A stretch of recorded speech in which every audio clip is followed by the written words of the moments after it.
Bonjour la famille Lanquiture, j'espère que vous allez bien. Dans cette vidéo, je vous présente une introduction générale aux œuvres de Joachim du Bellay. La première œuvre, le premier travail, c'est sur les regrets, intitulé Regrets. Donc on a pris les antiquités et le songe, le recueil de Joachim du Bellay. Il faut signaler que Joachim du Bellay s'installe à Rome en 1753. C'est une date très importante. Je pense la date de l'écriture des regrets en 1558, exactement, c'est ça. Donc le titre fait d'abord référence à l'un des deux recueils d'exil d'Ovide, donc les Tristes, ce qui place d'entrée de jeu l'œuvre sous le signe de l'élégie. Mais il n'en reste pas moins que le poète expérimente d'autres registres, assurant ainsi au regret une hybridité. L'hybridité, ça veut dire on va voir qu'il y a un mélange. Il n'y a pas uniquement l'élégie, mais il y a la satire et aussi l'éloge. Donc, qui est à même de rendre compte de l'éthos du poète. Le recueil retrace l'itinéraire d'un jeu poétique, à la fois réel, qui fait de son voyage en Italie et de son retour en France une véritable expérience d'écriture. C'est une œuvre publiée à Paris en 1558 chez Frédéric Moret. Il faut signaler que les regrets se composent de 191 sonnets. Donc, la majorité de ces sonnets s'apparentent dans leur majorité à des épîtres, compte tenu de leur facture épistolaire.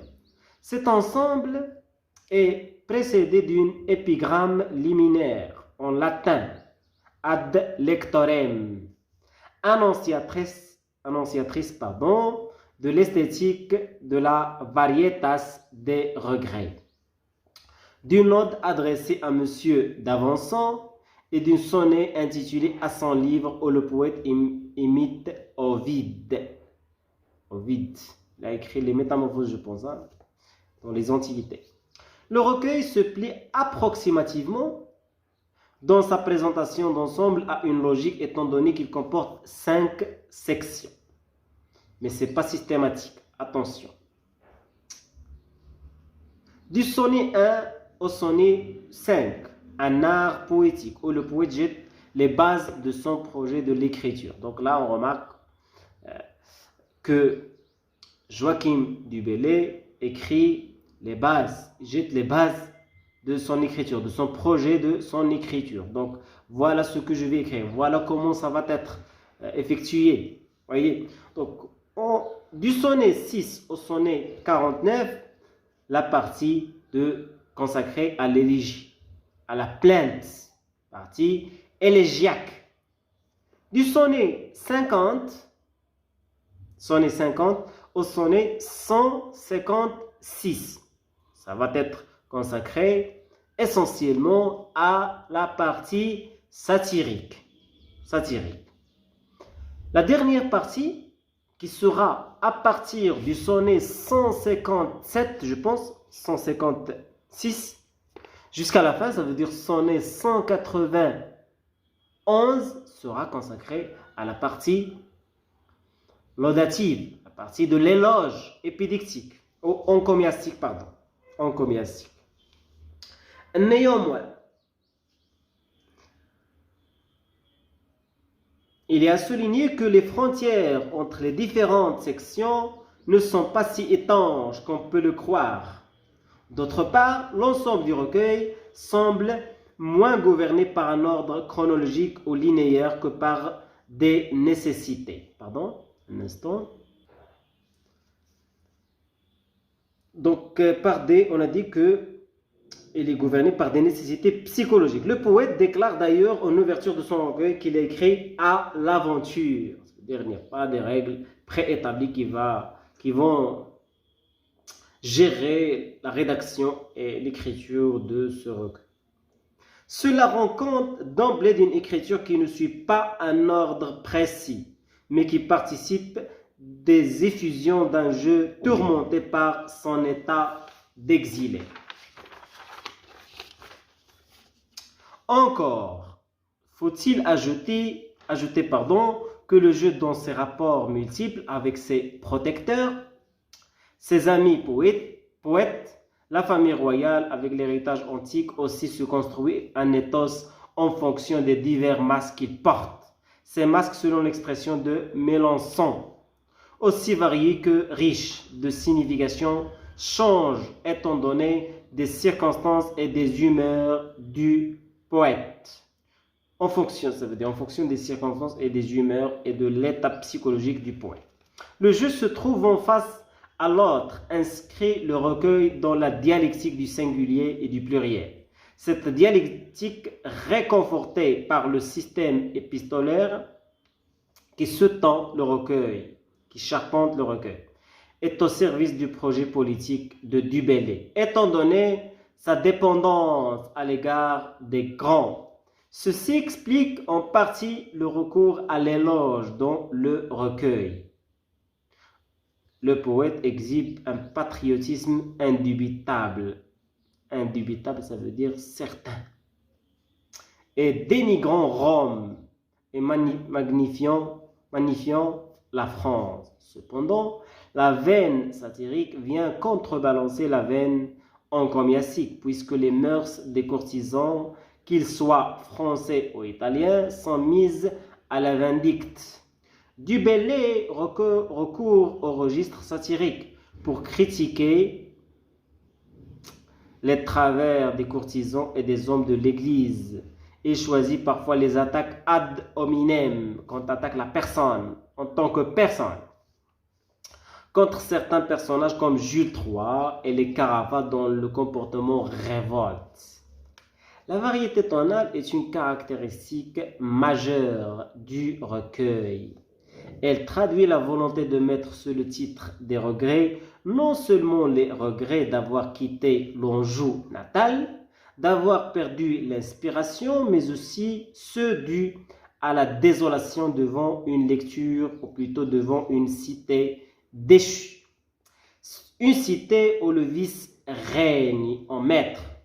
Elle répond aux exigences esthétiques d'une voix poétique qui a choisi délibérément de se positionner au confluent des modèles anciens et modernes, tout en faisant de l'expérience personnelle le socle, la base d'une conception poétique novatrice. Dès les premiers sonnets du recueil, le poète annonce son projet de la fureur.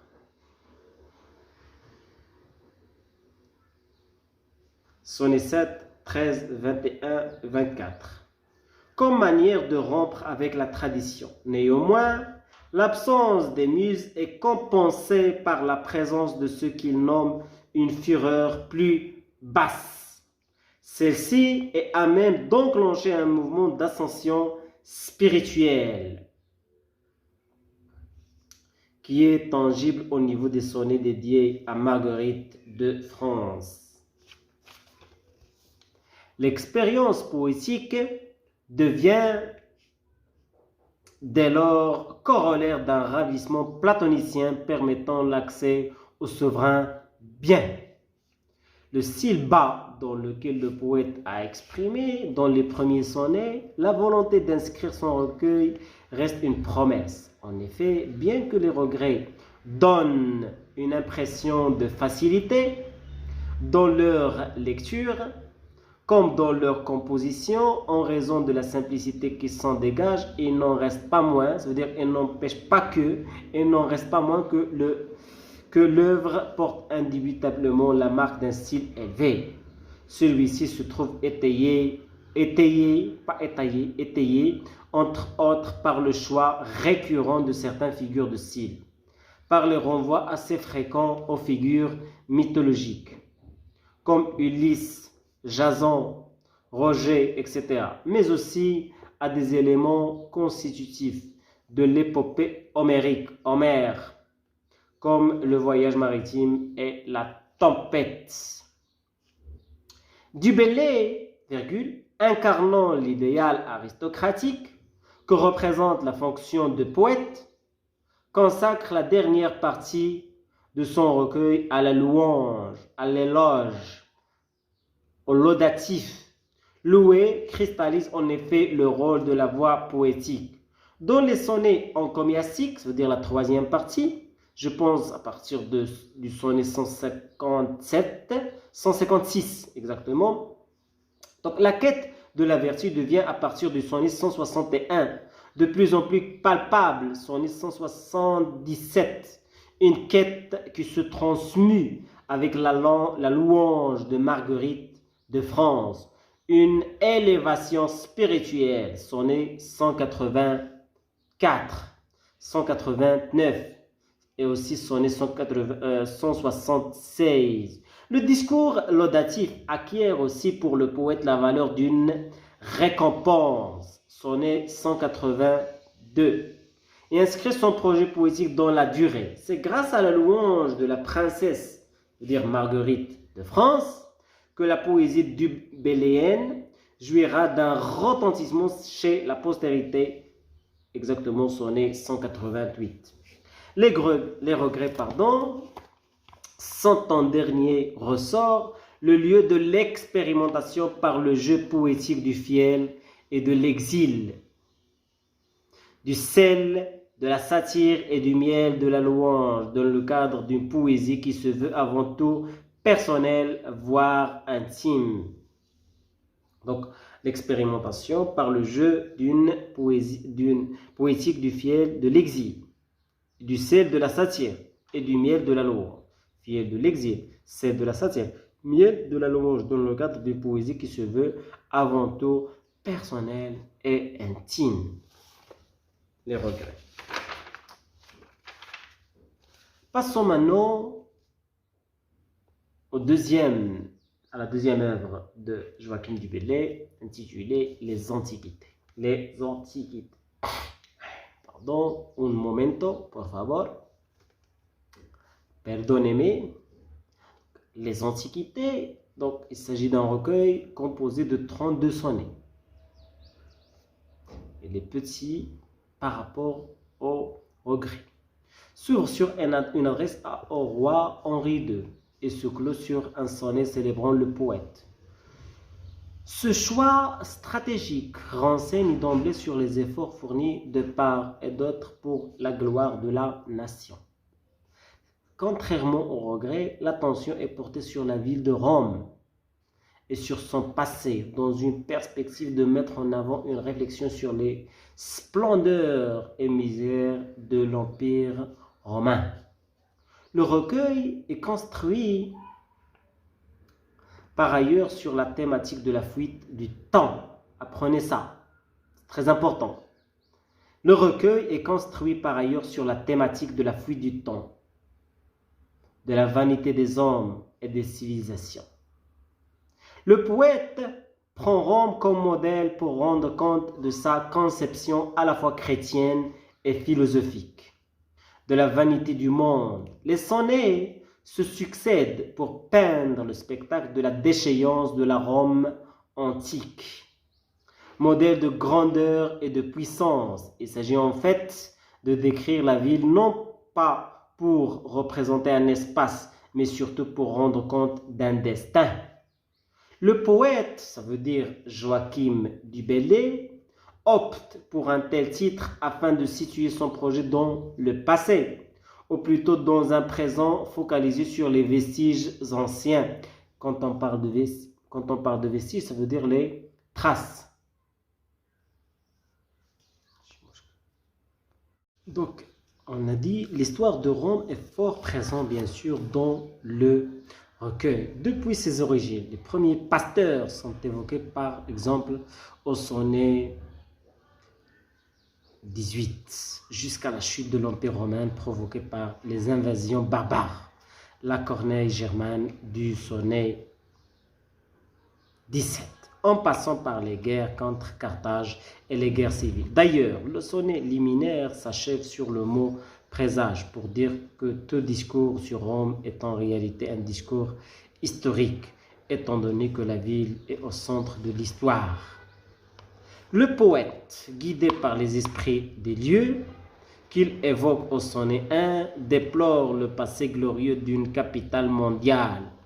C'était le centre de la terre, Rome, c'était le centre de la terre, centro de la tierra. No debemos olvidar eso, que Roma estaba el centro de la tierra. Donc Rome, c'était le centre de la terre. Donc on a là une déploration de ce passé glorieux d'une capitale de la terre et son présent, réduit à des ruines poussiéreuses. Tout cela a été réduit à des ruines poussiéreuses.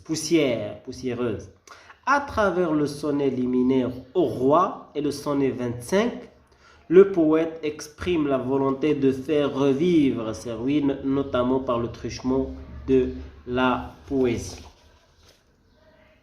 Le recueil, qui se construit en partie sur des réminiscences rappelant Virgile, sonnet 1, 15 et 18, sur une invocation des esprits, sonnet 1, et sur une référence au mythe d'Orphée, sonnet 25, le mythe d'Orphée.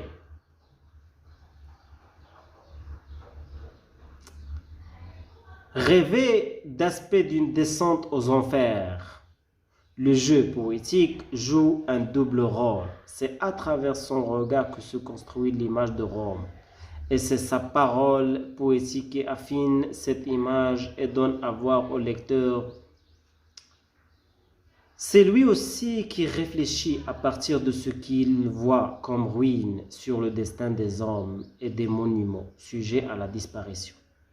Le temps est représenté comme destructeur de tout, y compris des civilisations les plus glorieuses. Sonnet 3, 7, 9, 20.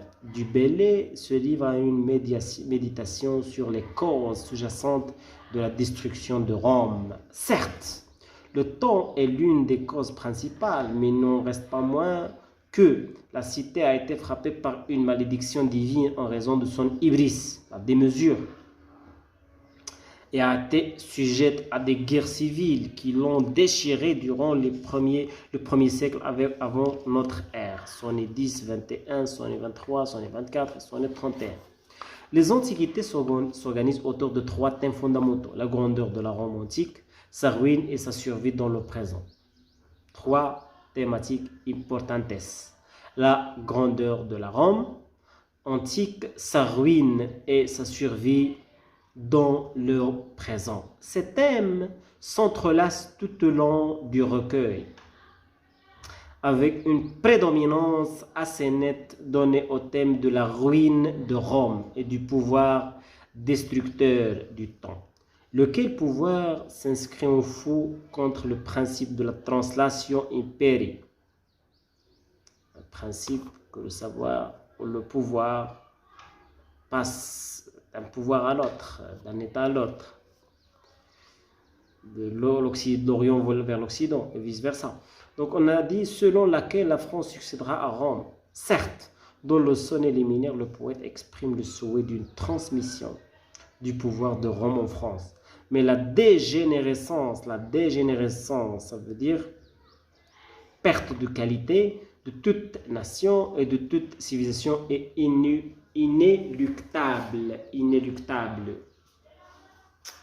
La ville ancestrale fonctionne comme un exemple.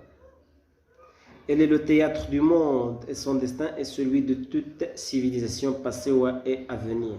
Il cristallise la loi de la finitude. Sonnet 9. Cristallise la loi de la finitude.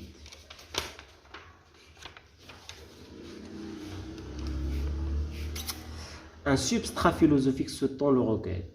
On y trouve les traces de la philosophie aristotélicienne. Sonnet 9, platonicien dans le sonnet 5, où il est question de l'âme du monde et de la philosophie stoïcienne. Sonnet 6 et 16. Les sonnets des antiquités sont écrits en décasyllabes, 10 syllabes, décasyllabes, et en alexandrin aussi. Cette alternance est significative, en ce sens que les décasyllabes permettent d'émouvoir et d'invoquer les morts, quand les alexandrins se tournent davantage la narration historique ou la réflexion philosophique du poète. Quand il s'agit d'une réflexion profonde et philosophique, il recourt à l'alexandrin. Quand il s'agit de rappeler, par exemple, de parler ou d'invoquer les morts, il recourt au décasyllabe. D'accord, c'est ça la différence. À noter aussi que le poète adopte un schéma de rime typiquement français, à l'exception du sonnet 7.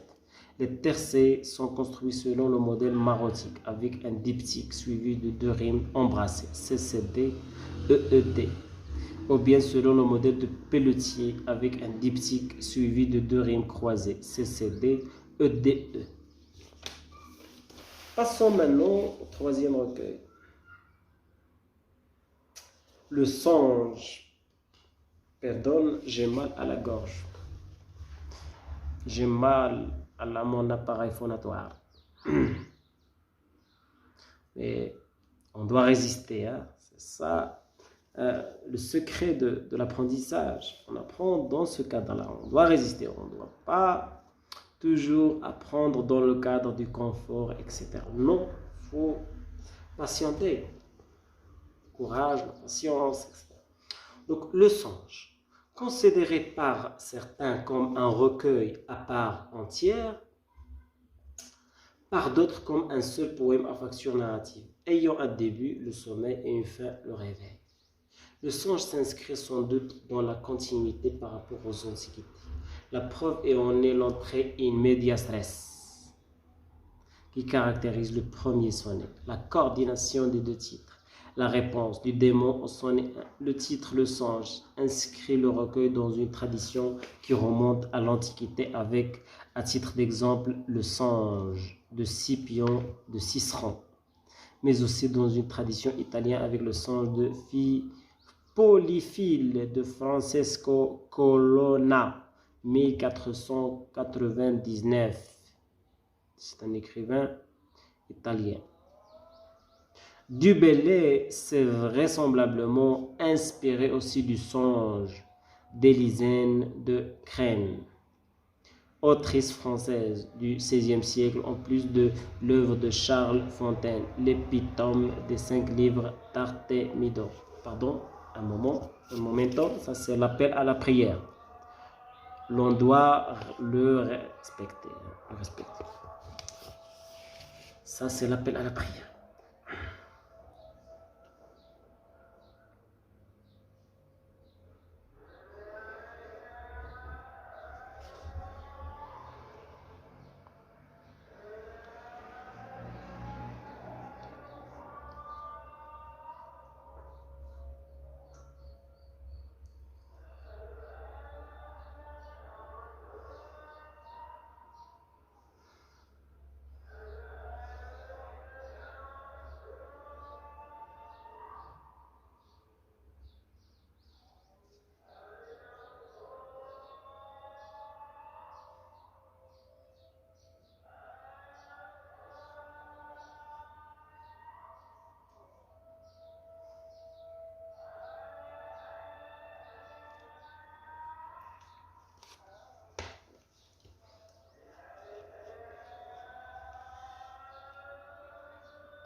Donc, le songe est un bref recueil aussi composé de, je pense, 15 sonnets alternant des vers en décasyllabes et en alexandrin. D'accord? Donc, la même chose pour les antiquités. Donc, les critiques n'ont pas été unanime sur la délimitation des parties constitutives de l'œuvre, comme d'ailleurs pour les regrets, mais il n'en reste pas moins que la répartition tripartite proposée par Olivier Pot. Donc, il faut signaler que Olivier Pot, P-O-T, paraît la plus possible. Donc, a proposé un découpage des constitutions, des composants du recueil Le Songe. Donc, la première partie a été consacrée à la grandeur de Rome, comme les antiquités presque. 2, 3, soyez 2, 3, 4, 14. Deuxième partie, une grandeur qui n'échappe pas à la démolition. Donc, tout cela fait partie de la première partie. Il relate la grandeur de Rome. C'est une grandeur qui n'échappe pas, bien sûr, à la loi de la finitude. Ok? À la destruction, à la démolition.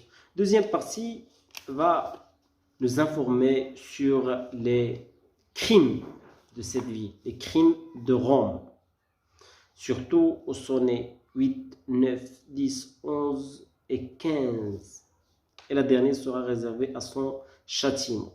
Donc la dernière partie, sonnet 15, sera consacrée au châtiment.